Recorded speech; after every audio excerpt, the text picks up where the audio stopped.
Mysterious monstrous mammoth, or fabricated figment of fantasy, who was, or what was, the Ginger Giant of Kandahar?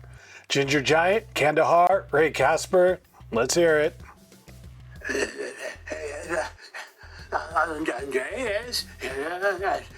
Well, maybe it wouldn't look so tired all the time if you didn't stay up all night listening to that nutty coast-to-coast show. Yeah, isn't that where you get the majority of this crap from anyway? Well, you're probably right about that, Ray. Anyway, I'm glad you're feeling better.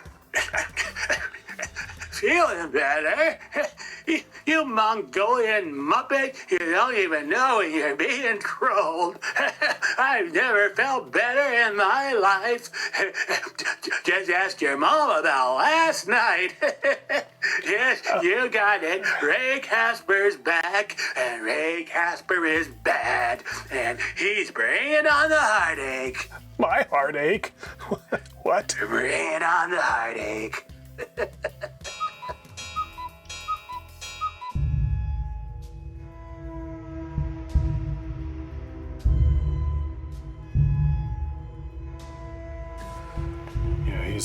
Casper's been released from the hospital, hasn't Why? he? No way. Ask Grimmhauser on that. He must be a good actor. Anyway, 2002. Where were you? Where were you? Where were you? Where were you? Okay. I was frantically fleeing from an Octavian octopus in an Iberian inlet. Barely survived. Barely made it out alive. What were you doing in the water? Swimming. Just for fun and wow. Yes, I was doing a backstroke. Why do people Of swim? sorts. Really? We don't belong. We don't belong. What? No, we don't belong in the. We don't belong in the water at all. In the deep water. Don't let us in there. Well, I would love to elaborate, but Commander Casper would just say something about negative buoyancy and start one of his old bits. But yeah, so where were you? You should be buoyant. I'm working on it. Unbelievable. Rude. That's cold. In 2002, I was trying not to lose myself. What does that mean? What does that mean? Yeah. It's always a sound. Oh, okay. Deeper? I don't know. Okay, all right. How about No. you? No. 2002. Let's see here. Around that time,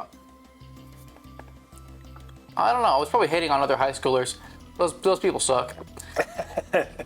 Hitting or hating? Hating, and probably both. All right, there we are. All right. So, 2002, Graveyard of Giants, Afghanistan. Special Forces Green Beret unit was dispatched to attempt to retrieve and collect and investigate a missing Army infantry unit that stopped all communications and, for the most part, disappeared in the Kandahar province of Afghanistan in a very extreme mountainous region. And they searched for a few days and eventually came across some remains of scattered military equipment, communications equipment, and eventually they came across some bones, human bones, and there were some Army infantry patches, and obviously it was the unit, and no survivors, unbelievable, and so they searched out a little longer following this trail, which they thought to be a goat trail, but it eventually turned out to be something quite different. And at the end of the trail, they came across this giant cave. Whoa.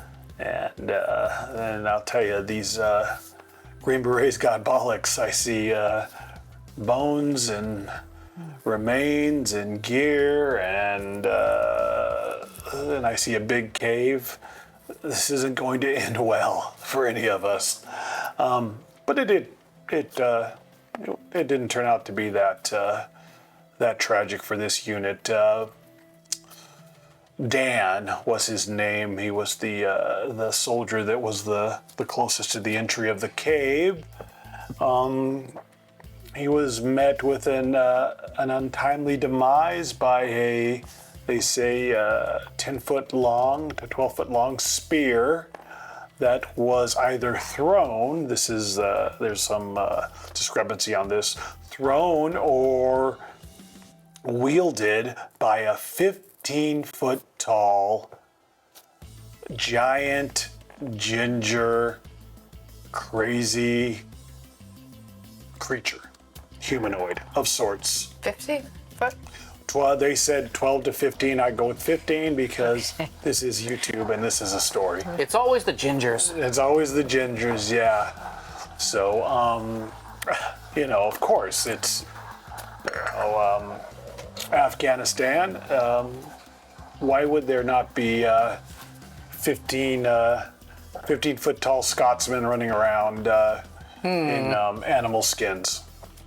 Anyway, and so he was impaled, and either he was picked up like a kebab and waved around, or he was impaled from the throwing of the spear into his chest.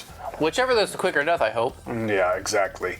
And the rest of the Green Beret unit, obviously, and with their proper training, opened up immediately and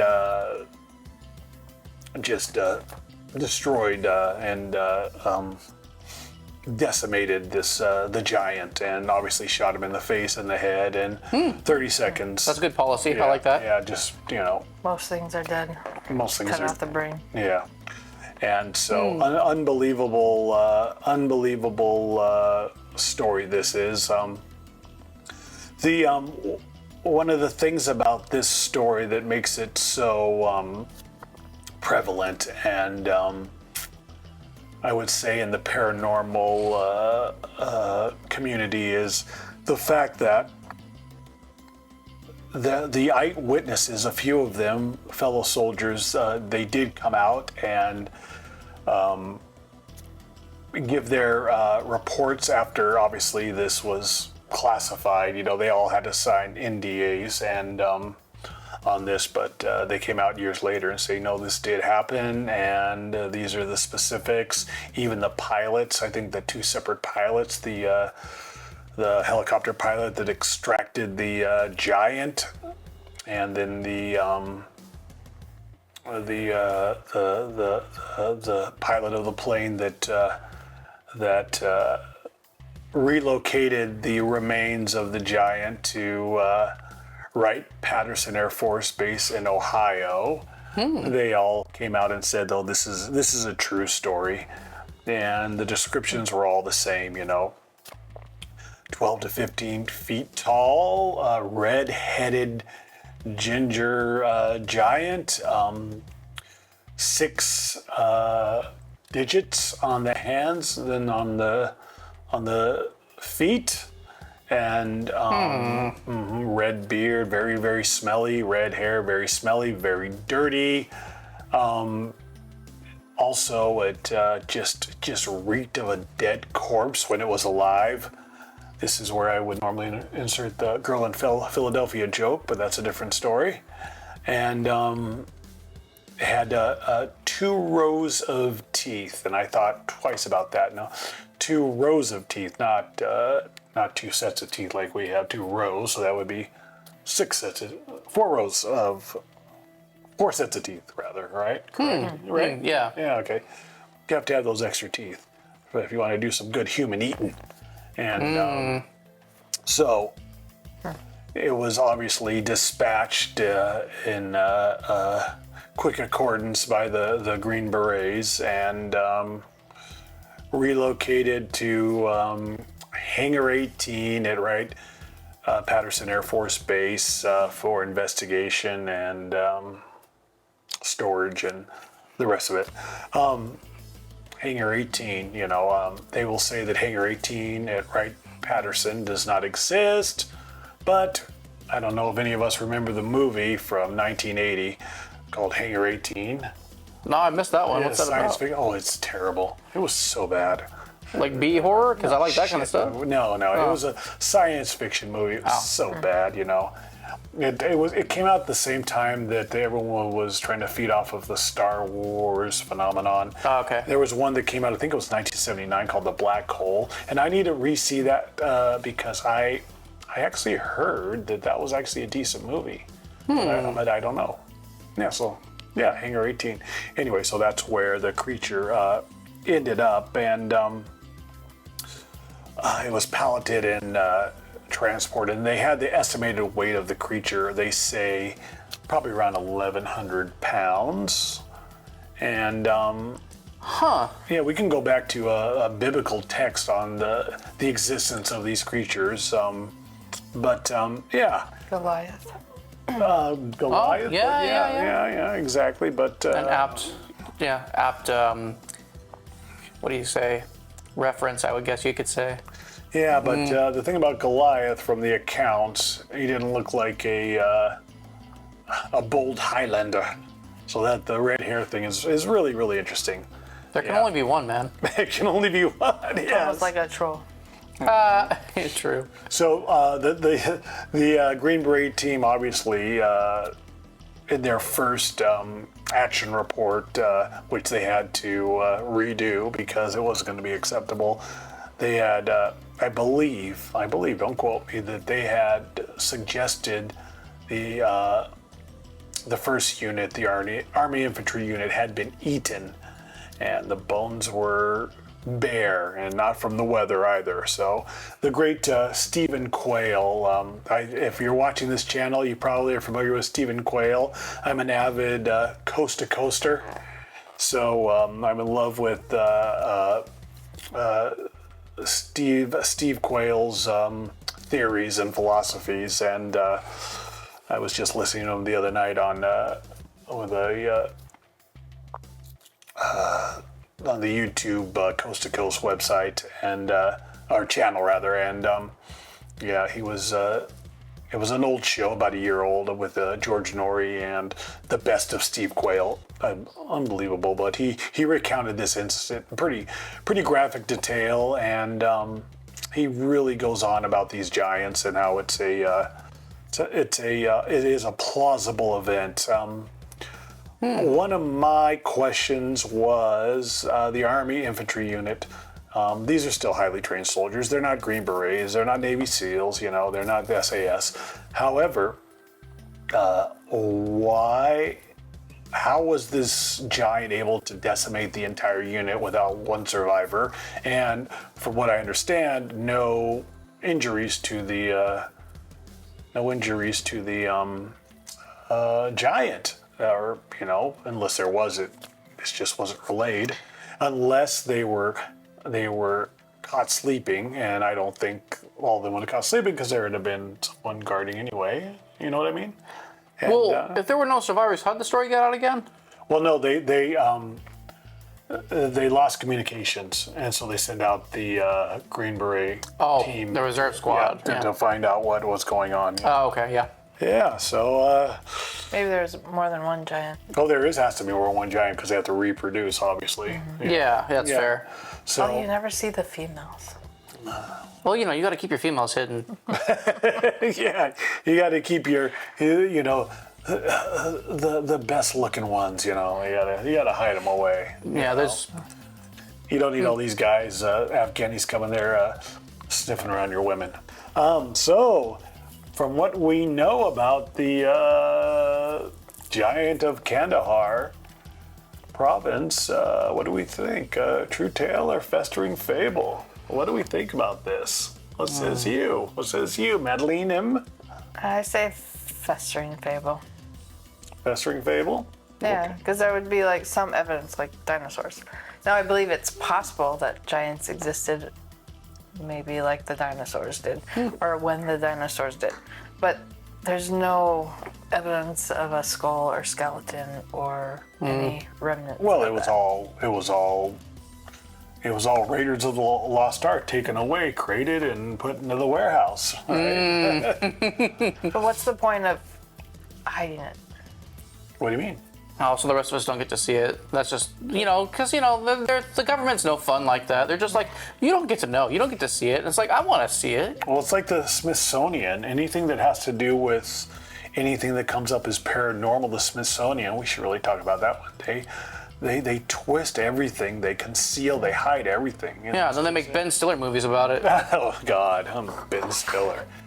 Boy, he's come out to be a real turd, hasn't he? Real party pooper. No fun. No fun at all. Fun, yes.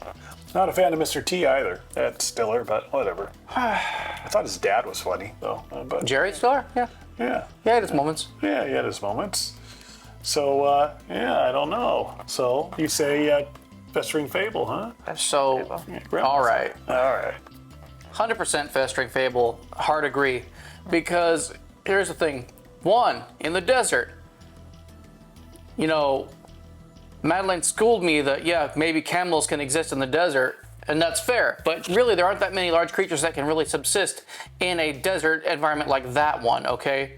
It's just unlikely. There's not enough vegetation, not enough, other small creatures and mid-sized creatures to sustain something like that. There's yummy humans to eat every now and again. Every now and again. Yeah.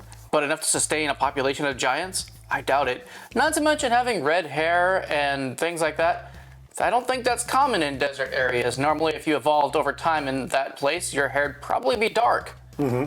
And, things like that, just like things that make sense. So, if there was any such possibility, it'd be in a northern region, somewhere greener, or at least closer to a lot more big animals to eat, like bear and elk and crap. I don't know. It makes no sense. And aside from that, you know what? I don't know what happened to y'all. It sucks. You got your ass kicked, all right? That's what happened. Okay. If you want to tell me there was giants, okay, go right ahead. But I call bullshit. Okay, all right. Yeah, it was later said after the action reports were redacted that they had to rewrite them, and it just came up as a regular.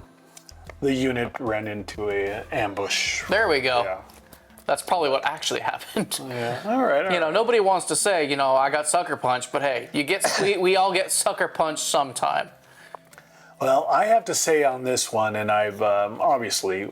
Well, we all have. We've seen all the other channels and the in-depth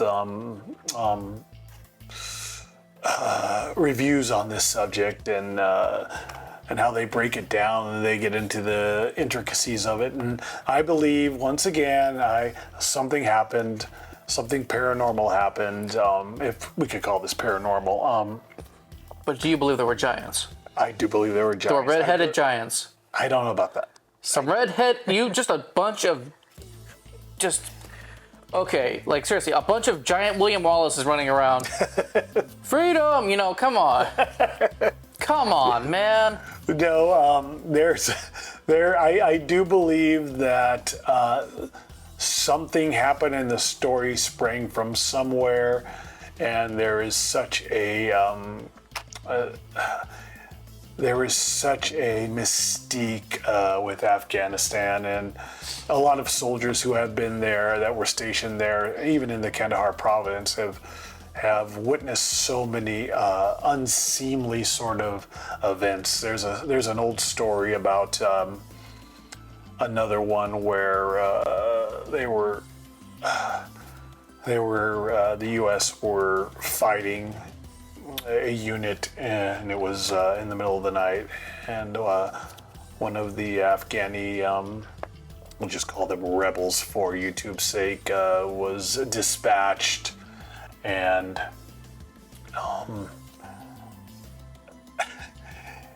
when he fell, a mist came out of his mouth, and he was obviously dead. A mist came out of his mouth and rose to the form of a human body and a soldier out of his mouth, and just scared the entire platoon that was engaging with this enemy. Oh, okay. So, they had blown us out off. They call that the quickening, people. That's what that is, okay? Remember, there can only be one. Just saying. All right. Okay. God, all those Highland movies were. Except for the first one, all the other ones were not very good. That's a whole other video on its own. So please let us know if you want to hear about the Highlander series and videos. But I'll keep it short here. There can only be one, and that applies to the Highlander movies as well. Although the series was okay. Christopher Lambert. Yes, the series was actually pretty good. So yeah, Christopher Lambert and Sean Connery. Yeah. In the second one, yeah, he was pretty funny as the Spaniard, even though he wasn't Spanish at all. He didn't even try. But that's just Sean Connery for you. Yes, exactly. So anyway, I would have to say, I'll just say 60% true tale. You know, I don't want to totally negate the belief system of our audience here, and I actually do believe there is something to this story. I do believe. I challenge you guys to find me a giant. You know, anyone over 10 feet, find me a giant, and then I'll shut up. Okay, all right. So, something that we cannot shut up about, something that is very interesting, is our thoughts on Grimmhauser's gaming guide. What says you, Grimmhauser?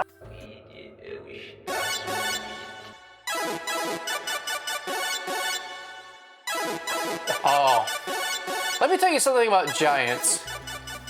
There are even games where you will run into random giants in the middle of nowhere and they will make your life hell. Such a game? The Elder Scrolls V. Skyrim. So, I'm not going to describe the other Elder Scrolls games. I didn't play the first 3, and I didn't have time for Oblivion, okay? I was busy. So you can tell me in the comments about all that. In this game, you are this guy who is about to be executed in the beginning. What a great start to a game. You're gonna be killed, and you watch people being killed right in front of you. I love it. So right after this first guy in front of you gets beheaded, and you're about to get beheaded, guess what happens? A giant-ass dragon shows up out of nowhere. We'll get to the giants. Hold on just a second. But because of this thing, you know, destroying everything at random, you're saved. Go figure. And you're off on an adventure finding out that you are, in fact, the Dragonborn. A powerful being with the ability to use dragon's skills. I don't know what, people. I don't know what's going on with all that. It was an interesting, fun game, but let's get to the giants now.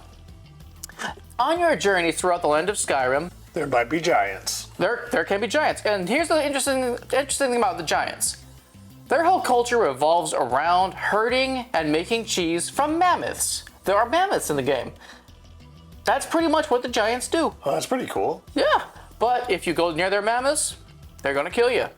They are going to send you just sky-high flying like it's a golf game. It's hilarious. I'm sure you all know what I'm talking about if you played Skyrim. That giant's just like, pooh, and you're like, woo. That's funny. It is bad. But yes, then you realize that they make mammoth cheese, and then you're just like laughing your ass off, like it's just, what's even going on with these giants? You know, they have like their own culture. You can't understand anything most of them say, except for in subtitles sometimes, very rarely. Maybe with some good mods. Recommend me some good mods for Skyrim. Maybe I'll go back and play it. But you don't get to know the rest of Skyrim because there's just so much to cover with that. So how many Skyrim games are there? There's only one called Skyrim, but there are 5 Elder Scrolls games. Okay. Yeah. I'm not going to talk about what the Elder Scrolls are. That's a whole other video on its own, and it has nothing to do with what we're talking about here anyway. Suffice to say, you cannot trust giants. Whether it is out in Kandahar or in the plains of Skyrim near Whiterun, you can't trust giants, okay? All right. Can't do it. Whether or not, still in mammoth cheese, see if you like it, let me know. Skyrim, okay. It's a pretty good breakdown. Yeah, it's a fun game. It's a fun game. And the thing is, guys, I sank like 300 hours into this game. You can call those rookie numbers if you want, but I put my time in, so shut up. Yeah, and this man has shit to do. You should have acted. They're already here. The Elder Scrolls told of their return. Their defeat was merely a delay after Oblivion opened. when the sons of Skyrim would spill their own blood. But no one wanted to believe they even existed.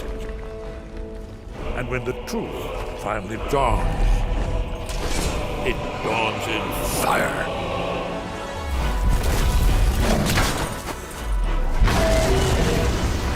In their tongue, he's Dovahkiin, Dragonborn.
So that's even more of a suggestion, yes. It's a recommendation. Skyrim's fun.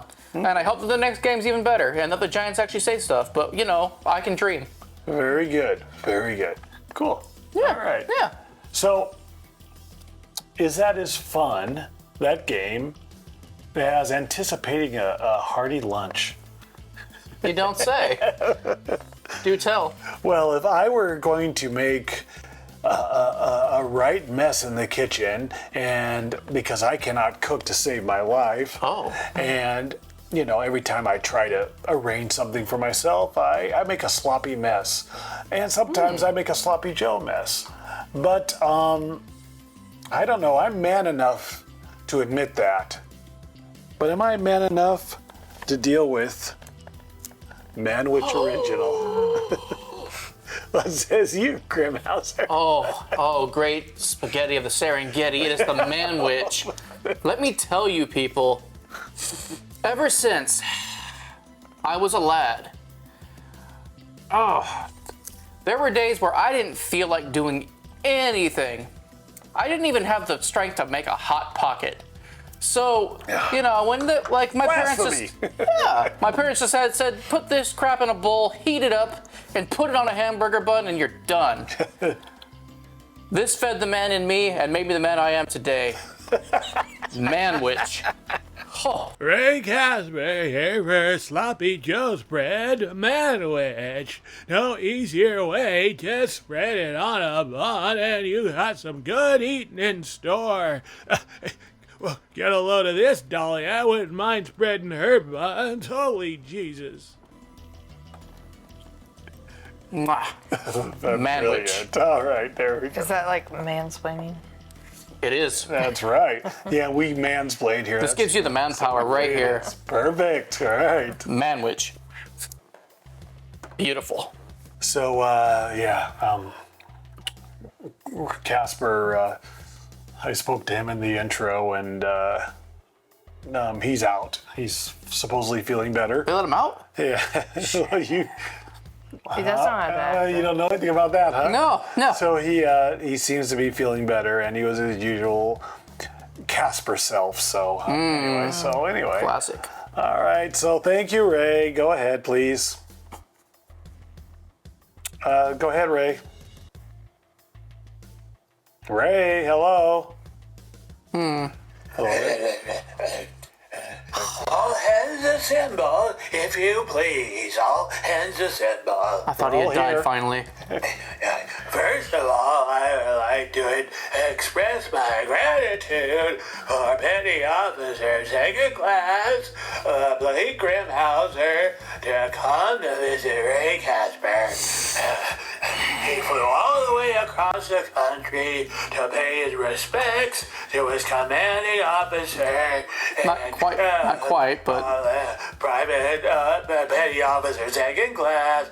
That's my respect and appreciation. Oh, that's nice. well, y'all liked him so much, I decided to punish you. Now that things are in order, I will be addressing the crew, and I will have to say that after serious reflection, we will go about and run downwind of Africa into the Indian Ocean.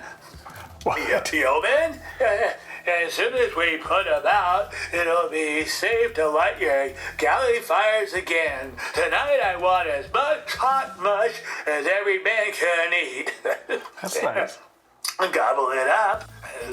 However, we are still faced with a long, hard voyage, and I wish to make every use of every hour of sailing time. To assist me in this, I am replacing Mr. Andreas with Mr. Grimmhauser to act as second in command. Oh, great. What? Yes, right. I am officially promoting Petty Officer Second Class Blake Grimmhauser to the active rank of Lieutenant Commander, effective immediately. Immediately. That's quite a jump. Lieutenant Andreas, if I didn't know your nature, I would not have accepted you as bosun of a river barge. This is outrageous. What did I do? Do I get paid? Andreas, you will suffer my correction whenever you're at fault, sir. God damn your hide. I am still the commander. I am the first by law. God damn your eyes.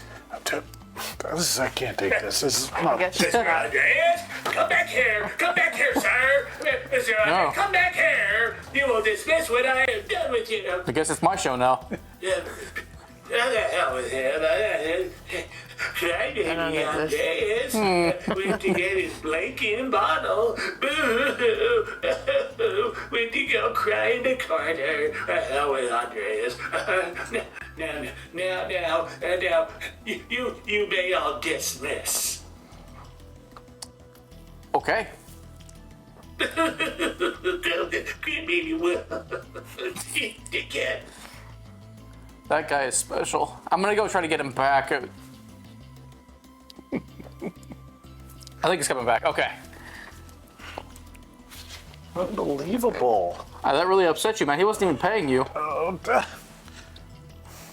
I guess you're not his emergency contact anymore. So, I mean, I want to be clear. Y'all love him so much. I wanted you to get a taste of his treachery. you did go and visit him. It was worth it. Now your spirit is broken. Now you understand. So, how did you get him out of there? Because he was supposed to be in there for 2 months. Ray Casper was in Belmont Hospital on the other side of the country from where we are, obviously, and he was admitted. They picked him up at his house. I wonder who called on that. Yeah, I wonder. So it would be so funny if you were playing both sides.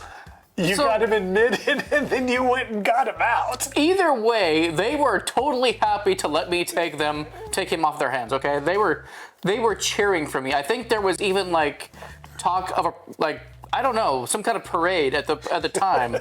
I wonder if he thought the hospital.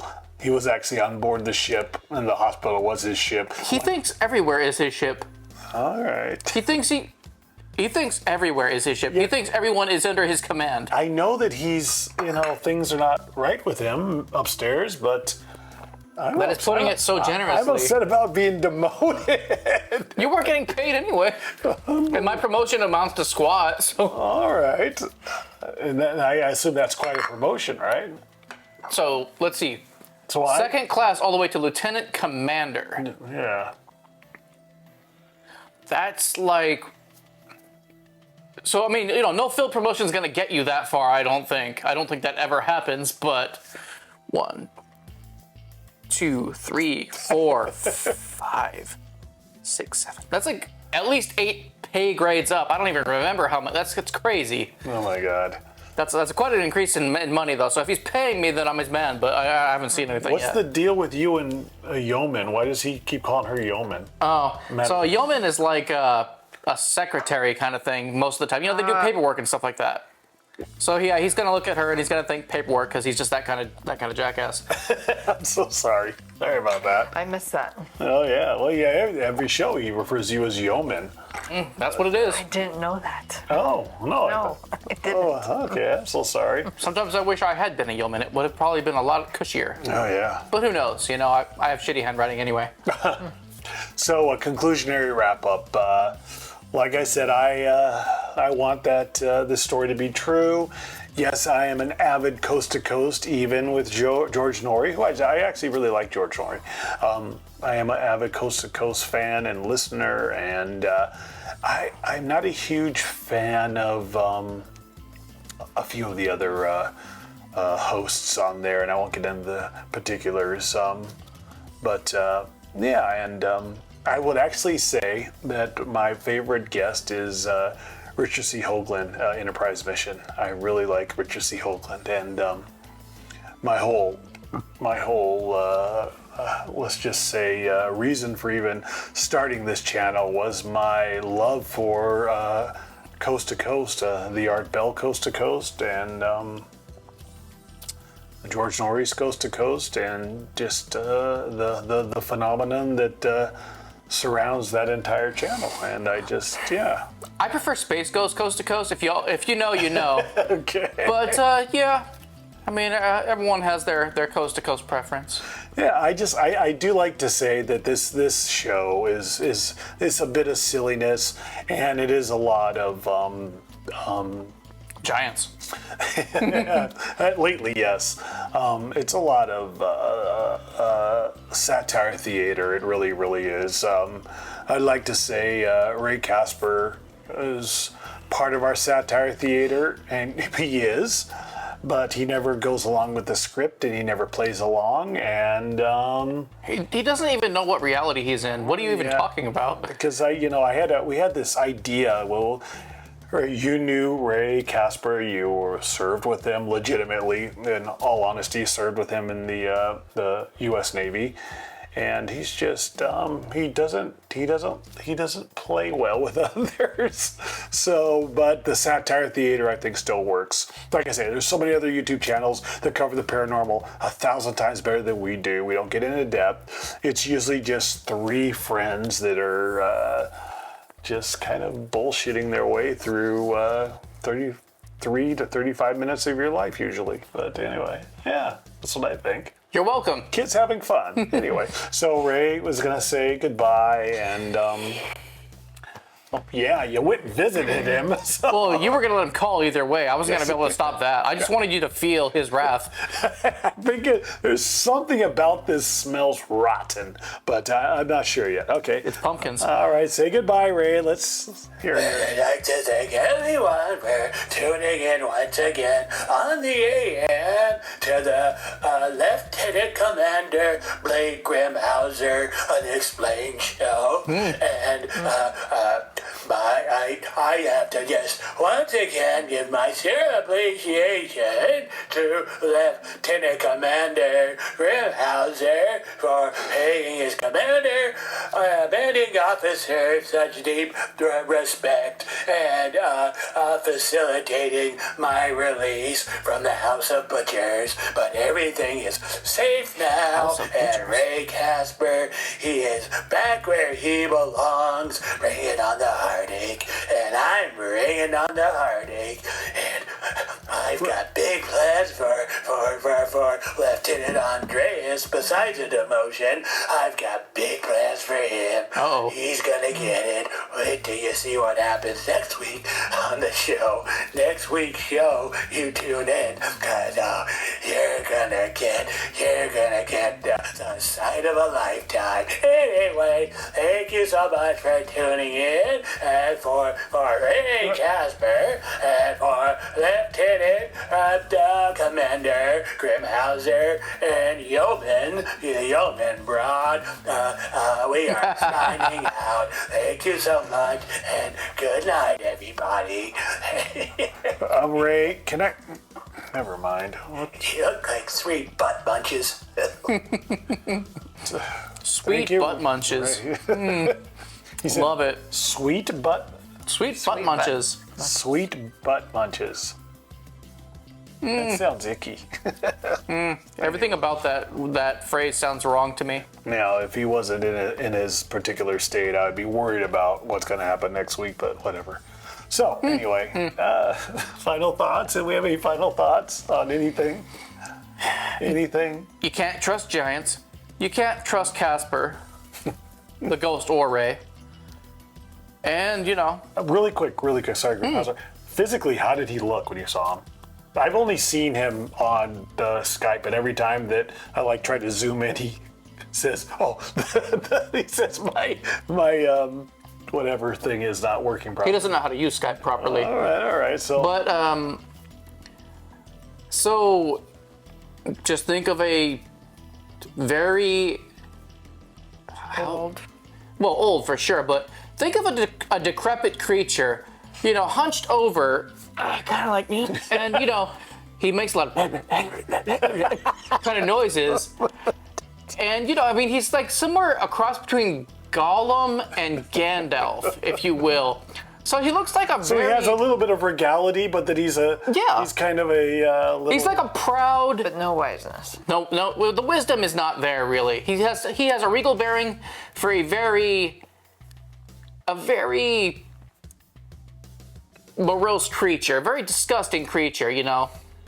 So he'll just be like just hobbling around, you know. He's just how to describe him? Well, why does he always have an excuse why he can't show his face on the thing? Because I'd like to have him like off to the side, a real. I just think he doesn't know how to use it. That's one reason. Another reason He's is so proud. he probably thinks it'll steal his soul. I don't know. He's ancient. I don't really know what's going on with him. The fact that he's still alive baffles me. All right. You have any final thoughts for Ray Casper? No? All right. Well, he hasn't turned on you yet, but Give it time. don't worry, he'll be back on you. You know, Can't be trusted. he's not gonna demote you. Anyway, so once again, sorry to ramble on about this, everybody. So once again, thank you so much for tuning in to the Lieutenant Commander Spaceship Flying Saucer Butthole Show. What does he say? Buttholes, yeah, sweet, Oh, monger. sweet butt munches. I don't know. Yeah. And- Some kind of show. All right, and so special thanks to Blake Grimmhauser, from Blake Grimmhauser, Madeleine M, and me, the Mongolian Muppet, anyway. So we give you the 2 thumbs up, the peace out, whatever the hell that means, and as usual, the little birds fly us to the moon. Beautiful. That's all.